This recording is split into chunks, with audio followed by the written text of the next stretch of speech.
First off, since the workers' compensation bill just hit, or was just dropped a few minutes ago, I've yet to have an opportunity to read through it, and so I don't have a whole lot of specifics that I can address there. If you all have some generalities, we can probably touch on that. But as of right now, to delve into the 300 and some odd pages or whatever the total number is, to get too in-depth into the specifics, I'm not ready to do that yet. We'll be prepared to do that next week when Judiciary rolls around. But that's the first thing. The second thing, and the other big development this week, is the continued saga over the income tax fight in Oklahoma. We have, for the last couple of years in the House Democratic Caucus, made the contention that through 5 years of budget cuts or lack of increasing for funding for education, healthcare, transportation, public safety, Department of Corrections, state troopers, this is simply not the year to cut the income tax. We need to invest in our core functions of government. The people of Oklahoma desperately need an education system that serves their children. We need roads and bridges that are of a quality and a level that would invite businesses to bring their products and their businesses into the state, and you can't have that if you continue to erode state revenues. What developed today or the last couple of days is not much of a surprise for us. If you followed the tax cut saga last year, you knew that the state Senate Republicans, while they were supportive of the concept of a tax cut, they did not want to cut income taxes last year. And if you look at their bill this year that died in committee in the House this week, they don't want to cut income taxes this year either.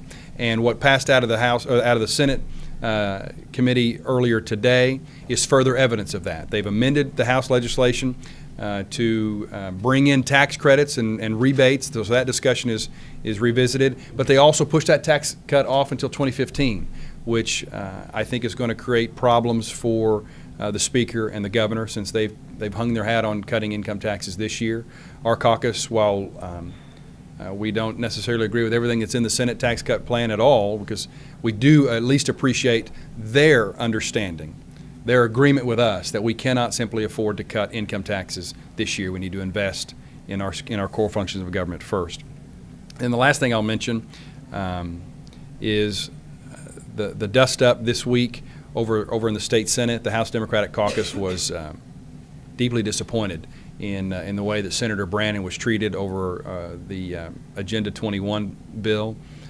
We get into heated discussions and debates out here all the time, and those discussions and debates should be on the merits of the legislation, not on individuals. And whether it's another legislator or whether it's outside special interest groups, it is uncalled for to treat any member of the legislature the way that Senator Brannan was treated, and we are highly disappointed in it.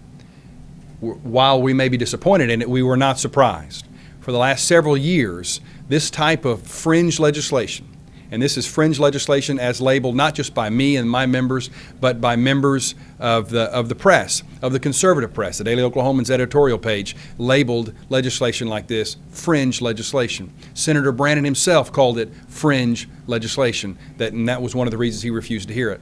That type of legislation has been bottled up in the House for the last number of years because of different speakers' refusal to have it heard.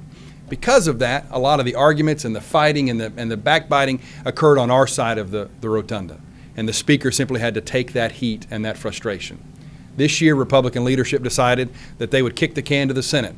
They chose not to take that heat and stand up and say, we're not going to hear those fringe pieces of legislation that won't advance Oklahoma's cause in any way, shape, or form. And so they took all of their problem children and basically threw them to the state Senate.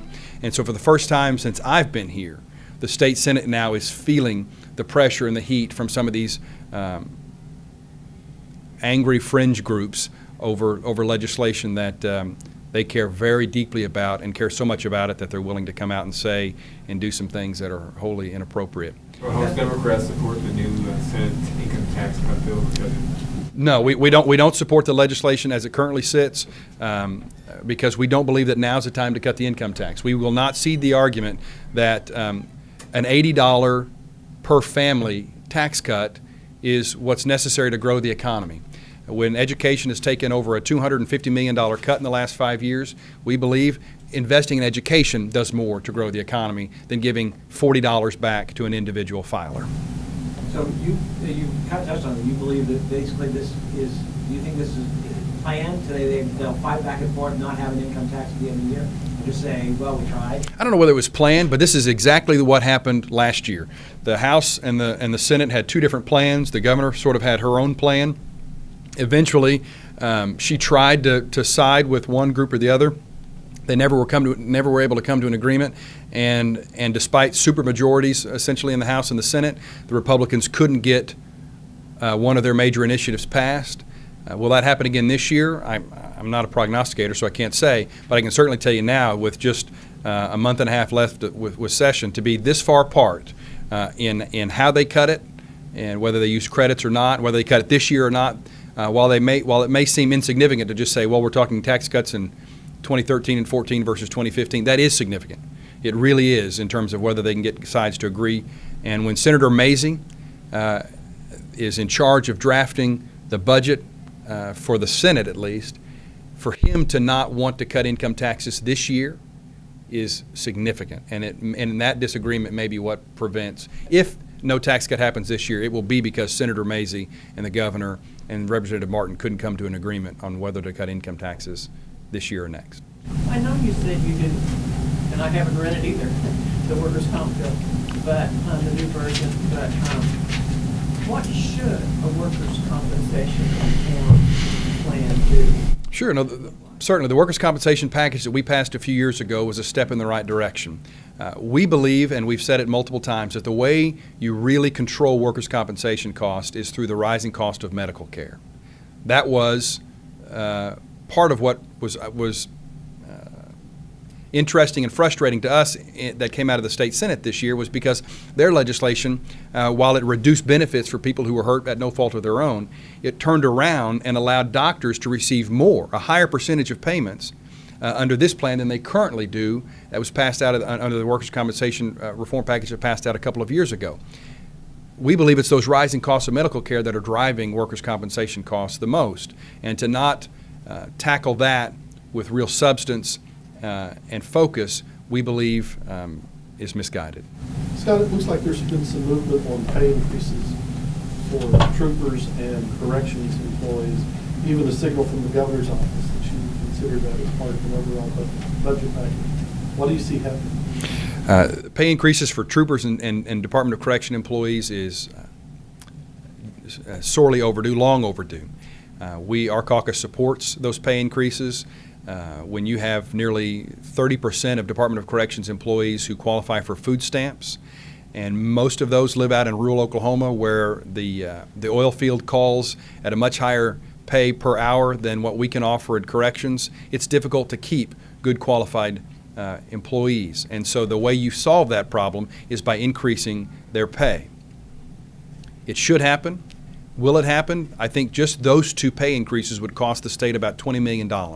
We've only got $220 million worth of growth revenue.